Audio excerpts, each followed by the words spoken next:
used her power as governor, charged the taxpayers a per diem for 300 nights she spent at home, charged the state for flying her kids to events to which they had not been invited, and had a witch hunter pray for her in church. Yet against the backdrop of these negatives, Sarah Palin may be preparing a run for the presidency in 2012.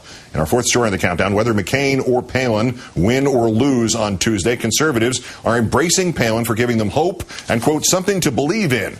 Greg Mueller, a senior aide in the presidential campaigns of Pat Buchanan and Steve Forbes, telling Politico.com that Palin, quote, has absolutely earned a right to run in 2012. And assuming a Republican win next week, quote, if McCain decides to serve for just one term, Sarah Palin, as the economic populist and traditional American values candidate, will be very appealing by the time we get to 2012. If we get to 2012. You mean if. In the short term, the newest negative on the governor, including her reputed roguish behavior and previous accusations of diva-dom, a top unnamed McCain advisor telling Politico that they could quote him but not name him. He thereupon called her, quote, a whack job. I'm joined now by Margaret Carlson, political columnist with Bloomberg News and Washington editor of The Week magazine. Good evening, Margaret. Hello, Keith. A whack job. Somebody in the McCain campaign called her that? You're wondering now, aren't you, that whether or not they're trying this to win this election, but in fact whether or not they're also sort of giving away 2012 as well? Well, the language has changed. It's gone from rogue to diva. There were about 3 people who used diva, and now it's descended to whack job. It's hard to imagine what's next. But you'll notice that nobody is blaming McCain for choosing her. It's all about Sarah Palin at this point. Soon we'll move on to it's all about McCain, but for now it's safer for the McCain people to dump on her. And it's well deserved. That roundup you gave is about a third of what was learned after a vetting was done of Sarah Palin, the vetting that John McCain didn't do. We know a lot more about her than he ever did.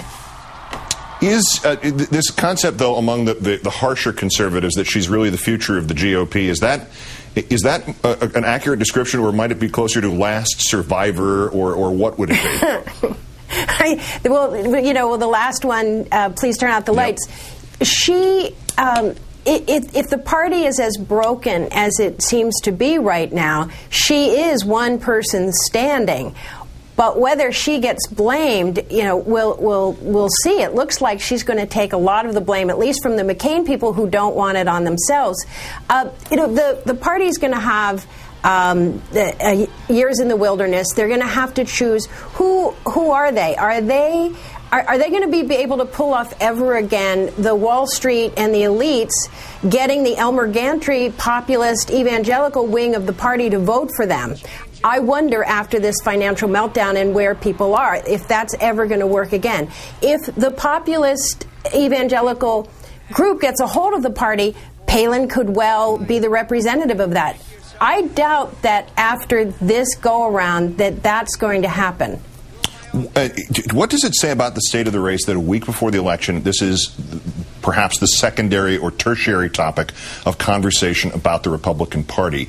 And just as a sort of science fiction scenario, not the outcome of the election, but what would happen if this Republican Party and this team won next Tuesday? Would this schism be there on January 20th next year for a President McCain and a Vice President Palin? Well, victory tends to heal a lot of wounds. However, if the White House were run the way the campaign were run, that would be very bad for the country. Just the way McCain tried to run the financial crisis and the bailout bill. These were not good moments for him, and this does not bode well. George Will called it operatic behavior. The idea of Sarah Palin being close to the presidency after her performance, because remember, we didn't know anything about her. She started high, she's come down low. The immediate reason for having her worked for John McCain. He got some crowds. It wasn't quite as sad a campaign, but boy, did he pay a price for this. And the next stage is going to be the blaming of McCain for choosing Sarah Palin. And if Sarah Palin comes out of this as anything, I think it's going to. She'll go back to Alaska. She might get reelected, but remember, the Anchorage, the papers up there are not pro-Sarah Palin. She's been vetted in a way she wasn't before she had the vice presidential nomination.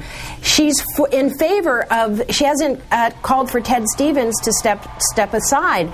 She is part of an Alaska oil politics that means maybe she doesn't get reelected. But I see her as a game show host. I do not see her as a presidential candidate. I think there are a couple of things in TV she might do before a game, but she finally gets her. Maybe she'll go to SportsCenter. She'll finally get her wish. Margaret Carlson of Bloomberg News. Thank you, Margaret.